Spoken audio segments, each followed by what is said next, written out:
Bonjour à tous, aujourd'hui on va tester une trottinette électrique à moins de 400 € et c'est la Secotech Bango série A. Et l'objectif de la vidéo, ça va être de savoir si ça vaut le coup ou pas de l'acheter. Alors je vous le dis tout de suite, je ne suis pas un expert de la trottinette électrique. Je vais vous donner mon avis en tant que débutant pour vous dire si pour moi ça vaut le coup ou pas de l'acheter. Et ce qu'on peut dire dans un premier temps, c'est qu'elle a un look vraiment sympa avec ce gris, ce noir et ses touches de bleu. Sur le guidon, on retrouve la poignée de frein, la gâchette d'accélération et deux poignées caoutchouc qui sont amovibles afin de prendre moins de place si on vient à la replier. Et sur la face avant, dessous, on retrouve un petit phare LED qui va vous sécuriser la journée et vous permettre de voir. Alors, c'est pas exceptionnel, mais c'est pas trop mal la nuit. Et en parlant de feu, à l'arrière, on a également un feu qui est toujours allumé. Dès que vous allumez la trottinette, le feu avant et le feu arrière s'allument. Mais par contre, le feu arrière va clignoter dès que la poignée de frein est actionnée. Et en parlant de frein, il y a un frein à disque à l'arrière et un frein électrique à l'avant. Et en plus de ça, vous avez la possibilité d'actionner le garde-boue arrière pour servir de frein. Et d'ailleurs, Secotech met ce point-là vachement en avant en disant qu'il y a 3 freins, donc plus de sécurité. Et donc, je vous propose qu'on fasse le test du freinage tout de suite. Et bien donc, je vais tester le freinage. Je vais passer à 25 km/h à fond la caisse. Je vais freiner et je vais voir en combien de temps la trottinette s'arrête. Ça y est, je suis à 25 km/h. Je vais freiner au premier trait orange. Voilà, en fait, elle s'est arrêtée en 3 mètres et alors qu'en plus j'ai complètement bloqué les roues arrière, forcément il n'y a pas d'ABS dessus.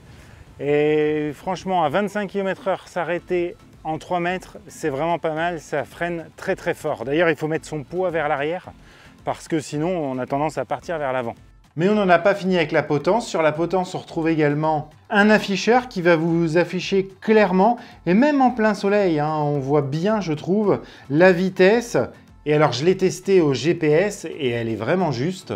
Le niveau de batterie en 5 bars. Et en plus, la dernière barre va clignoter quand on n'aura vraiment plus trop de batterie. Mais ça va nous afficher également le mode de conduite. Donc, on en a 3, soit économique, où la trottinette roulera vers 13-14 km/h, soit confort, où là elle ira jusqu'à 20 km/h, et après il y a le mode sport, où elle va jusqu'à 25 km/h.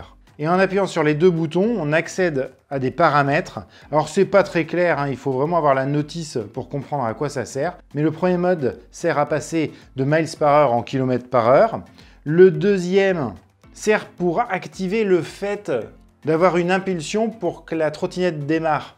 Et oui, vous savez, il faut toujours donner un petit coup de pied pour que la trottinette prenne quelques kilomètres/heure et à ce moment-là, on peut actionner la gâchette pour qu'elle avance. Et bien sur cette trottinette-là, on peut désactiver ça et dès qu'on est à l'arrêt, on actionne la gâchette et à ce moment-là, elle part tout de suite. Et le troisième mode, lui, c'est la vitesse de croisière. C'est en fait un espèce de régulateur de vitesse. Et ce qui nous intéresse aussi, c'est sa puissance et son autonomie, bien évidemment. Alors elle est donnée pour aller jusqu'à 25 km/h et pour avoir une autonomie jusqu'à 25 km. Alors, ça va dépendre de votre poids et du mode que vous allez utiliser et également si votre parcours a beaucoup de côtes, beaucoup de descentes. Donc c'est vraiment mon retour d'expérience de tout ce que j'ai testé avec. Je me suis rendu compte qu'en mode économique, on était plus sur 23-24 km d'autonomie avec mon poids qui fait 83-85 kg. En mode confort, donc je vous rappelle, c'est jusqu'à à peu près 20 km/h. On est vers 17-18 km d'autonomie. Et en mode sportif, où là, forcément, ça va consommer un maximum de batterie, on est plus sur du 13-14 km. Comme vous pouvez le voir, parce que j'ai enregistré mon trajet grâce à un GPS, à partir du moment où il ne reste plus qu'une trentaine de pourcents de batterie, on sent que la trottinette a quand même déjà plus de mal à monter les côtes, elle est moins puissante, elle va moins rapidement, on le voit bien sur la courbe, là, on a comme une baisse vraiment des performances, là c'est la courbe avec la vitesse. Et ça, je trouve ça quand même un petit peu dommage et ça m'a quand même un peu gêné puisque on peut planifier son trajet en se disant j'ai 13 km. On n'a pas envie forcément de faire les derniers kilomètres à moins grande vitesse, c'est un peu dommage. Mais je pense que c'est une technique de Sioux pour permettre d'augmenter l'autonomie de la batterie. Et en parlant de batterie, eh bien c'est une batterie amovible qui est cachée dans la potence et donc vous allez pouvoir la sortir, l'emmener avec vous et la charger à part de la trottinette. Et oui, il y a deux moyens de la recharger. Il y a un port sur la batterie où vous pouvez brancher directement votre câble de charge ou alors directement sur la trottinette et ça va se charger en à peu près 4 heures. Alors attention, c'est une batterie un peu particulière, c'est une X7BDH de 36 volts, 64 000 mAh. Et alors, j'ai regardé un peu sur internet, voir combien ça coûtait pour en acheter une en plus. Alors, c'est en rupture de stock partout, sauf sur un site que j'ai trouvé. Alors, il y en a peut-être d'autres, hein, mais c'est par rapport à mes recherches. Et ça coûte quand même 170 € cette batterie, hein, donc c'est quand même pas donné. Et c'est vrai que ça serait un plus d'en avoir deux, vous en emmenez une dans le sac à dos et puis vous avez... vous doublez votre autonomie, c'est quand même plutôt cool. Mais sachez que le jour où elle sera morte, eh ben, pour la remplacer, c'est un petit peu compliqué. Et cette batterie, elle va alimenter un moteur électrique qui se cache dans la roue avant, qui fait 350 watts de puissance et qui peut monter jusqu'à 700 watts lorsqu'il y a vraiment un fort besoin de puissance. Alors bien sûr, quand ça va se déclencher, ça va pomper un peu la batterie, mais ça permet de monter des pentes. Alors il dit jusqu'à 15% et c'est vrai que ça monte bien. Alors attention, ça monte bien quand vous êtes vraiment au début de la batterie et puis plus votre batterie va se décharger et moins ça va être facile de monter ses côtes.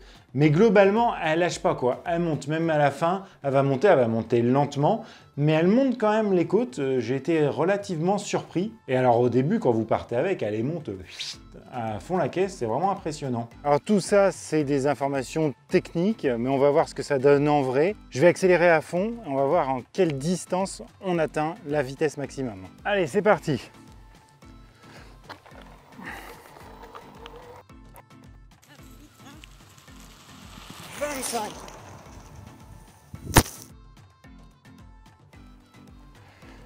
Donc voilà, j'ai atteint 25 km/h en 30 mètres environ, hein. Alors sachant que c'est un faux plat montant, hein. Et vous allez me dire, bah oui, tu nous parles de sa puissance, on a compris qu'elle était puissante, mais au niveau de son confort. Alors on a des pneus de 8,5 pouces, hein, ce qui est pas mal, ils sont tubeless, donc il n'y a pas de chambre à air et ils sont gonflés à l'air, ce qui fait que c'est normalement moins assujetti à crever.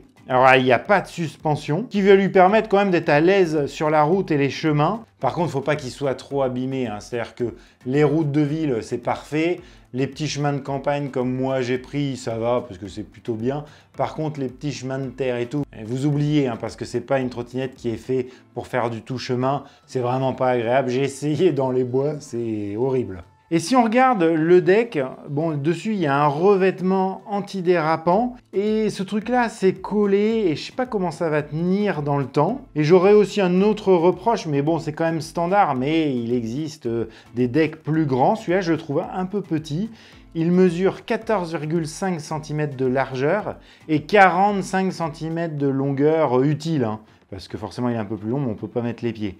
Ce qui ne permet pas de mettre les pieds côte à côte. Mais on est obligé plutôt de les mettre comme ça. Quant à la potence ou le guidon, je ne sais pas comment on dit, il est assez haut, il est à 1 mètre au-dessus du deck et à 1,14 m du sol.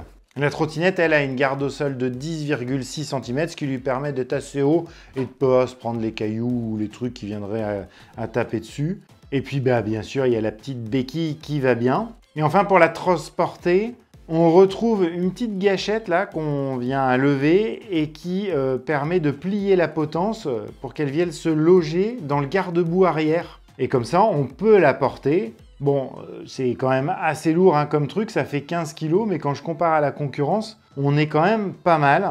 Et ce que je vous ai pas dit également, c'est qu'elle est IPX4, donc ça lui permet de résister aux projections d'eau. Voilà pour toutes les caractéristiques techniques de la trottinette. Mais avant de passer à ma conclusion et à mon retour d'expérience, parce que ça fait à peu près 1 mois que je l'ai et je la teste tous les jours quasiment, je lui fais faire des kilomètres, j'adore ce moyen de locomotion là. Je vous invite, si ce n'est pas déjà fait, à vous abonner à ma chaîne, ça m'aide beaucoup. Et si la vidéo vous plaît, à mettre un petit pouce bleu. Et maintenant, je vais vous parler de mon ressenti sur cette trottinette et ce que j'en pense. Alors comme je vous l'ai dit, depuis que je l'ai, je m'en sers beaucoup de cette trottinette.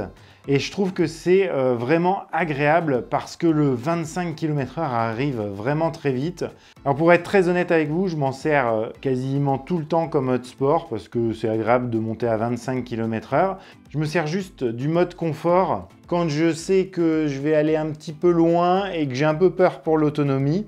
Les pneus, je trouve qu'ils accrochent vraiment bien et j'ai pas une sensation que je risque de glisser dans les virages. Même si, comme elle est quand même relativement puissante, des fois à l'accélération, si on est sur des graviers, elle a tendance à faire un petit burn, vous voyez, que la roue tourne sur les graviers. Et comme je vous l'ai dit, c'est vraiment agréable sur route vraiment lisse. Sur route un petit peu abîmée, mais il faut vraiment pas que ça soit trop abîmé parce que c'est insupportable. Vraiment, on se prend des coups dans les bras et puis voilà, on saute. On a l'impression de pas trop bien la maîtriser. Mais vraiment, sur les routes, c'est vraiment top. Parce qu'en plus, ça fait pas de bruit. Il y a juste le léger sifflement du moteur électrique et les bruits des pneus sur la route.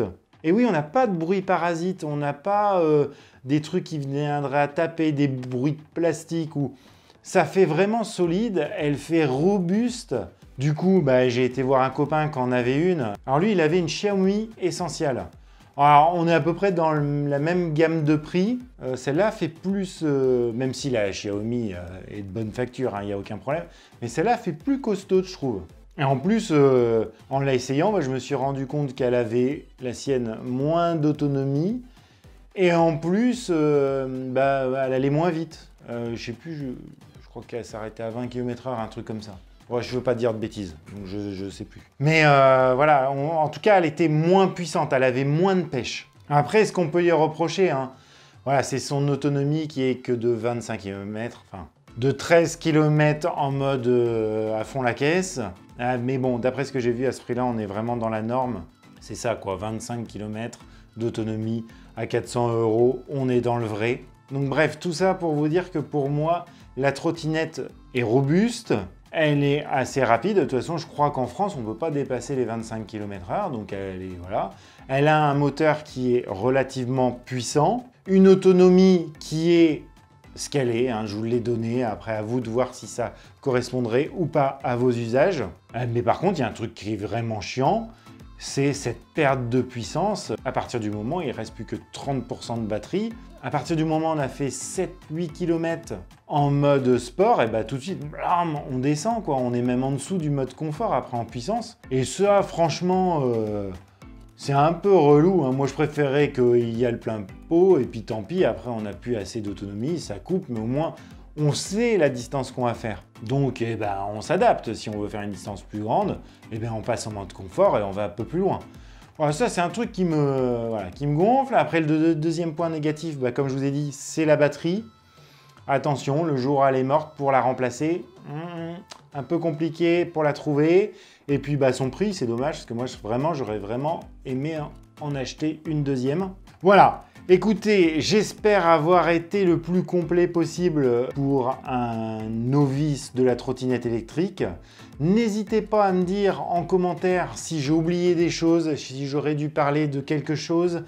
Tout ça pour m'améliorer parce que j'espère en tester d'autres. J'ai vraiment apprécié ce moyen de locomotion. N'hésitez pas aussi à me dire en commentaire si vous aimez que je vous présente ce genre de produit. J'espère que oui, parce que moi j'ai vraiment beaucoup aimé l'affaire. Et je vous remercie d'avoir regardé la vidéo jusqu'au bout. N'oubliez pas de mettre un petit pouce bleu si la vidéo vous a plu. Et je vous dis à très bientôt sur Vintech pour de nouveaux tests domotique et tech. Allez, ciao!